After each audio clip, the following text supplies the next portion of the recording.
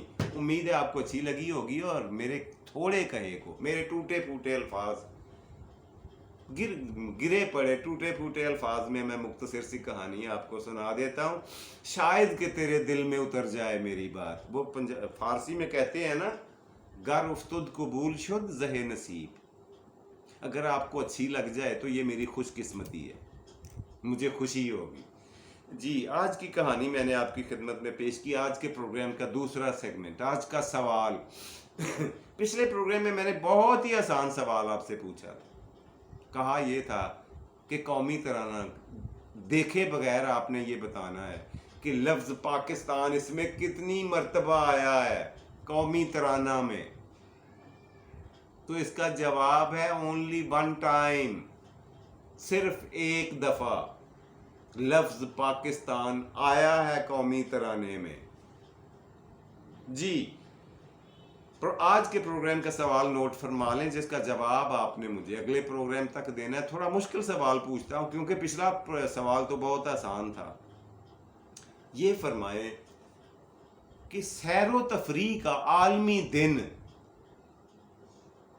سیر و تفریح کا عالمی دن پوری دنیا میں سال کے کس مہینے اور کس تاریخ کو منایا جاتا ہے؟ پھر سن لیں، پوری دنیا میں سیر و تفریح کا عالمی دن سال کے کس مہینے اور کس تاریخ کو منایا جاتا ہے؟ چلیے مہینہ میں آپ کو بتا دیتا ہوں، اتنا آسان کر دیتا ہوں. جون میں منایا جاتا ہے. جی، اب تاریخ آپ نے بتانی ہے، جون کی کس تاریخ کو سیر و تفریح کا عالمی دن مناتے ہیں. جی، آج کے پروگرام کا تیسرا اور آخری سیگمنٹ، آپ کا پسندیدہ سیگمنٹ، آج کا شعر. جی، آج کا شعر آپ کی خدمت میں پیش ہے، جو میں آپ کے لیے انتخاب کر کے لایا ہوں، منتخب کر کے لایا ہوں. بہت سارے شعروں میں سے چن کر لاتا ہوں. آج کا شعر اس طرح سے ہے: دل سے نکال سکو تو مانے ہم، دل سے نکال سکو تو مانے ہم، چھوڑ جانا تو کوئی کمال نہیں. یہ تھا جی آج کا پروگرام. مجھے اپنے میزبان جاوید اقبال کو اجازت دیجیے. اپنا اور اپنے پیاروں کا ڈھیر سارا خیال رکھا کریں، خوش رہا کریں، خوش رکھا کریں، خوشیاں بانٹیں اور خوشیاں سمیٹیں. اللہ تبارک و تعالی آپ کو آسانیاں عطا فرمائے اور آسانیاں تقسیم کرنے کی توفیق دے.